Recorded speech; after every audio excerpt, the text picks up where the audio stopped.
नमस्कार, मैं हूं अभय कुमार। आप देख रहे हैं अपना खास कार्यक्रम बिहार समाचार। बिहार समाचार में खबरें बिहार की, बातें बिहार की, देश दुनिया की तमाम खबरें जिसे आपको जानना जरूरी है। बिहार समाचार में हम खबर लेते हैं सत्ता के गलियारों से, पंचायत के गलियों से और गांव के चौपालों से। तो बिहार समाचार में जो खबरों का भंडार है, जो खबरों का पिटारा खुलने वाला है, वह लोकसभा चुनाव को लेकर, क्योंकि लोकसभा चुनाव नजदीक आ गया है। पूरा देश चुनावी मोड में है।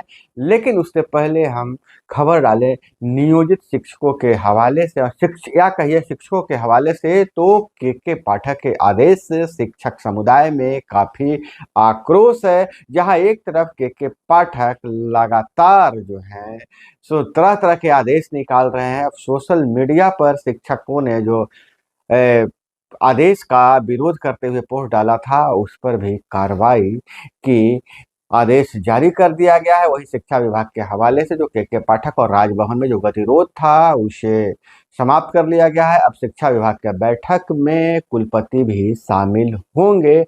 ऐसा माना जा रहा है कि सुनील कुमार जो शिक्षा विभाग के मंत्री हैं, उनके हस्तक्षेप के बाद यह मामला सुलझा है। और वहीं अगर लोकसभा चुनाव की बात करें तो आज प्रथम पहले चरण का नामांकन का दौर खत्म हो गया, मतलब एक दिन पहले खत्म हो गया है। और आज जो है सो आरजेडी 12 उम्मीदवार घोषित कर चुकी है। उसके बाद सीट शेयरिंग का ऐलान करने वाली है। महागठबंधन की ओर से सीट शेयरिंग का आज ऐलान होने वाला है। आरजेडी 12 उम्मीदवार घोषित कर चुकी है। इस पर गिरिराज सिंह बोले हैं लालू राजा की भूमिका में है। लोकसभा चुनाव में पहले चरण का नामांकन कल समाप्त हो गई थी अभी तक, लेकिन महागठबंधन की ओर से सीट शेयरिंग और कैंडिडेट के नामों का ऐलान नहीं किया गया है। गुरुवार तक दिल्ली में आरजेडी कांग्रेस के बीच बैठकों का दौर जारी रहा है।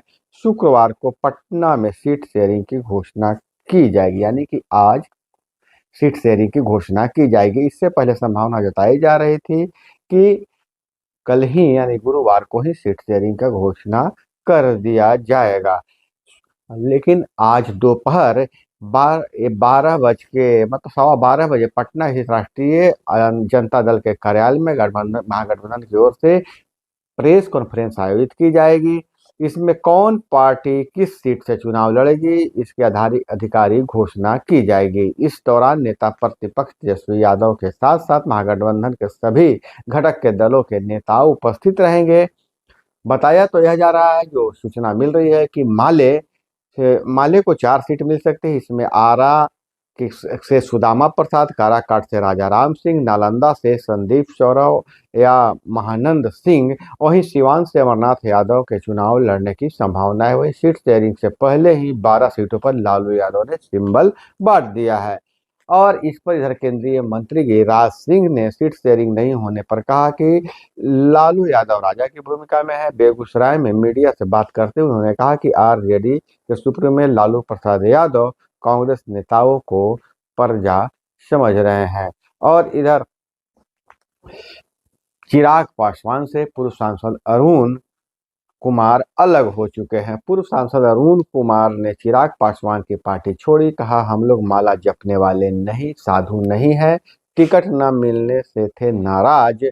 लोजपा राम विलास के राष्ट्रीय उपाध्यक्ष एवं पूर्व सांसद अरुण कुमार ने पार्टी से इस्तीफा दे दिया है। वह पार्टी से टिकट नहीं मिलने से नाराज हैं। जानकारी के मुताबिक वह नवादा या जहानाबाद से सीट चाह रहे थे, लेकिन नवादा बीजेपी के पास है और जहानाबाद जदयू के खाते में चली गई है। अरुण कुमार सिंह ने कहा कि चिराग पासवान यह समझना चाहिए कि हम लोग माला जपने वाले हिमालय के साधु नहीं हैं। हम जनता के हक की लड़ाई के लिए 40 साल से राजनीति कर रहे हैं, इसलिए मैंने खुद को उनसे अलग कर लिया है। और इधर डॉक्टर अरुण कुमार ने रविवार को पटना में अपने घर एक मीटिंग बुलाई है। फिर इस मीटिंग में तय किया जाएगा कि वो जहानाबाद से निर्दलीय चुनाव लड़ेंगे या फिर बसपा में शामिल होंगे। उन्होंने कहा कि अभी कुछ भी कहने की स्थिति में नहीं है। उन्होंने कहा रविवार को सभी मामले साफ हो जाएंगे। जैसा राजनीतिक पंडितों का मानना है कि अरुण कुमार बसपा के सिंबल पर ही चुनाव लड़ेंगे। और वहीं चिराग पासवान के जीजा आज जमुई से नामांकन कर दिया है। चिराग पासवान के बारे में सम्राट चौधरी ने कहा कि चिराग पासवान मेरे छोटे भाई हैं, उनके बहनोई मेरे भी बहनोई हुए। जमुई में सम्राट चौधरी बोले, महागठबंधन प्राइवेट लिमिटेड कंपनी है जिसे एक व्यक्ति चला रहा है। वहीं जमुई में कल तो लोकसभा चुनाव के नामांकन का आखिरी दिन एनडीए के प्रत्याशी चिराग पासवान के बहनोई अरुण भारती के समर्थन में उनके नामांकन के दिन जमुई पहुंचे बीजेपी के प्रदेश अध्यक्ष डिप्टी सीएम सम्राट चौधरी, विजय सिन्हा, श्रवण कुमार, उपेंद्र कुशवाहा ने एक ही मंच पर एनडीए के प्रत्याशी अरुण अरुण के पक्ष में वोट मांगा। और इधर जहां उन्होंने जनता को भारी मतों से विजय बनाने का जनता से समर्थन मांगा, इस दौरान सम्राट चौधरी ने कहा कि मैं जमुई लोकसभा का वोटर हूं। चिराग से ज्यादा चिराग पासवान के बहनोई को इस बार जमुई लोकसभा से चुनाव लड़ रहे हैं, ज्यादा वोट मिलेगा। उन्होंने कहा कि 5 लाख वोट से जिताकर संसद में भेजेंगे, नरेंद्र मोदी का हाथ मजबूत करेंगे। वहीं एआईएमआईएम का ने लालू यादव को तगड़ा झटका दे दिया है, शहाबुद्दीन की पत्नी को समर्थन दिया है। प्रदेश अध्यक्ष बोले, हिना निर्दलीय लड़ेंगी तो हम समर्थन देंगे, अब 15 सीटों पर प्रत्याशी। ओवैसी की पार्टी ऑल इंडिया मजलिस ए इत्तेहादुल मुस्लिमीन ने राजद सुप्रीमो लालू प्रसाद यादव को बड़ा झटका दिया है। पार्टी सिवान के बाहुबली रहे दिवंगत शहाबुद्दीन की पत्नी हिना शहाब को लोकसभा चुनाव में अपना समर्थन देगी। पार्टी अब 11 की जगह 15 प्रत्याशी उतारेगी। और वहीं पप्पू यादव ने इमोशनल कार्ड खेला है। उन्होंने कहा कि पूर्णिया मेरा घर है, सुसाइड कर लूंगा लेकिन पूर्णिया नहीं छोड़ूंगा। कांग्रेस नेता पप्पू यादव बोले, लालू ने मधेपुरा का ऑफर दिया था, अब कांग्रेस तय करे। बिहार में महागठबंधन के अंदर सीट शेयरिंग को लेकर पेच फंसा हुआ है। आज पहले चरण के नामांकन के अंतिम दिन है, लेकिन अब तक सीट शेयरिंग को लेकर सीट बंटवारे का फार्मूला सामने नहीं आया है। इसी बीच कांग्रेस में अपनी पार्टी का विलय कर चुके पप्पू यादव ने राजद की टेंशन को बढ़ा दिया है। पप्पू यादव ने साफ तौर पर कहा कि वे किसी भी हाल में पूर्णिया सीट नहीं छोड़ेंगे। उन्होंने कहा कि सुसाइड कर लूंगा लेकिन पूर्णिया नहीं छोड़ूंगा। उन्होंने यह भी कहा कि राजद सुप्रीमो से मुलाकात के दौरान लालू यादव ने मधेपुरा सीट से लोकसभा चुनाव लड़ने का ऑफर दिया था, लेकिन मैंने मना कर दिया था और पूर्णिया सीट से चुनाव लड़ने की मांग की थी। पप्पू यादव ने कहा कि पूर्णिया मेरी माँ है, मुझे मेरी माँ से अलग नहीं किया जा सकता है। मैं सीमांचल का बेटा हूं, मैंने अपने परिवार से भी कह दिया है कि पूर्णिया ही मेरे लिए सब कुछ है, अब कांग्रेस तय करेगा। और वहीं रक्षा मंत्री बोले, सरकार अग्निवीर योजना में बदलाव को तैयार है। आपको हम बता दें कि लोकसभा चुनाव में विपक्ष जहां अग्निवीर योजना को लेकर निशाना साध रही है, सेना को युवाओं की जरूरत है। कांग्रेस ने इसे चुनावी मुद्दा बनाया, कहा ये यूथ से धोखा है। रक्षा मंत्री राजनाथ सिंह ने गुरुवार को कहा कि उनकी सरकार जरूरत पड़ने पर अग्निवीर भर्ती योजना में बदलाव के लिए तैयार है।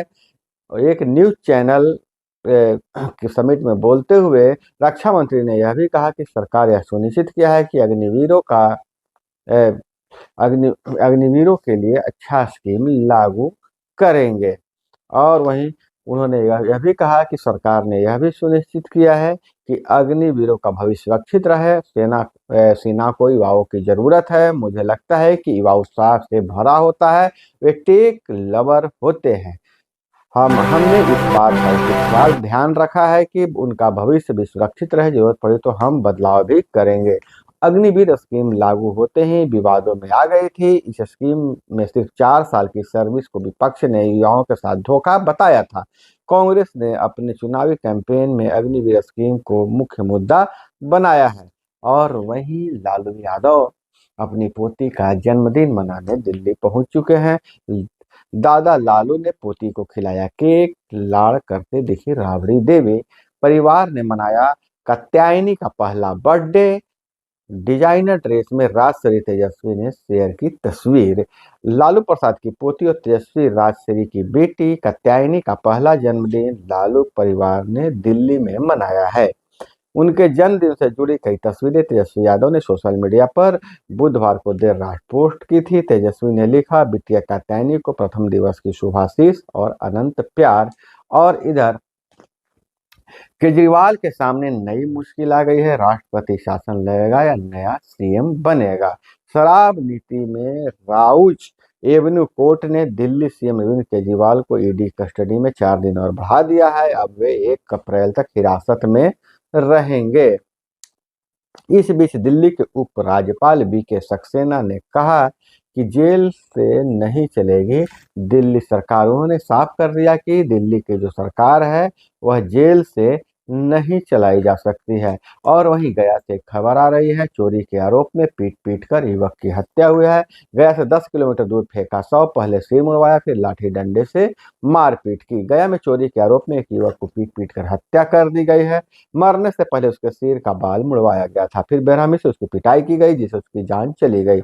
मारपीट का वीडियो सामने आया है। युवक गया शहर के कोतवाली थाना क्षेत्र के अंतर्गत इकबाल नगर स्थित करबला के पास रहने वाला मोहम्मद खुर्शीद आलम का 30 साल का बेटा मोहम्मद शहजाद है। युवक मंगलवार से लापता था, जिसकी लाश बुधवार को परिजनों को मिली थी, जिसके बाद मृतक के परिजनों ने चाकन थाने की पुलिस को बुधवार की देर रात लिखित आवेदन देकर पुलिस को आवेदन के साथ साथ एक वीडियो भी मुहैया कराया गया था जिसमें उसकी पिटाई की गई थी।